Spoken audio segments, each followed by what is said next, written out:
बढ़ते अगली खबर की ओर। मुख्यमंत्री योगी आदित्यनाथ ने कहा है कि जो लोग राष्ट्र के नायकों का सम्मान नहीं कर सकते वो मानसिक विकृति के शिकार हैं, उनका उपचार होना चाहिए। नायक तो महाराणा प्रताप हैं। शिवाजी महाराज ने औरंगजेब को घुटने पर झुकने को मजबूर कर दिया था।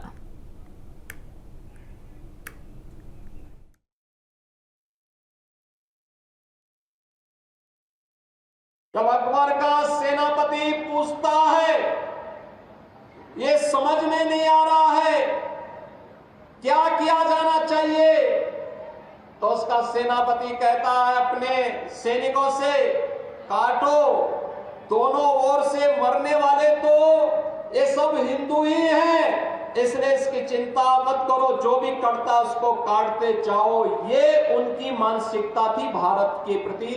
अकबर रहा हो या फिर औरंगजेब रहा हो। और इसीलिए बहनों भाइयों, मैं आपसे कहने के लिए आया हूं,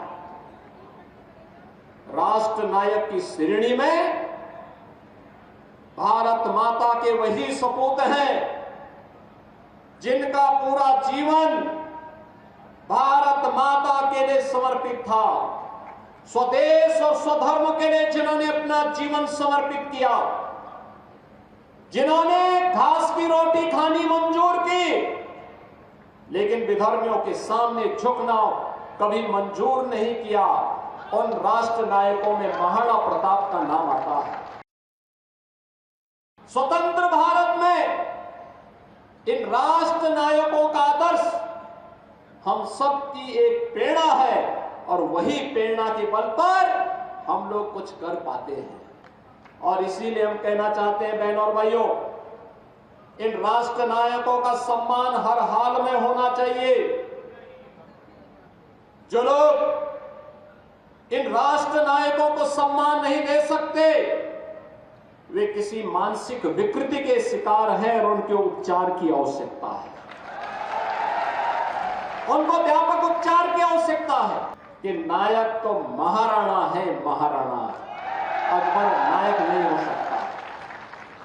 नायक छत्रपति शिवाजी महाराज हैं जिन्होंने औरंगजेब को घुटने टेकने के लिए मजबूर किया और घुटते घुटते बेमौत मरने के लिए मजबूर कर दिया था। न्यूज नेशन अब व्हाट्सएप पर खबरों की ताजा अपडेट के लिए न्यूज नेशन के इस QR कोड को स्कैन करें।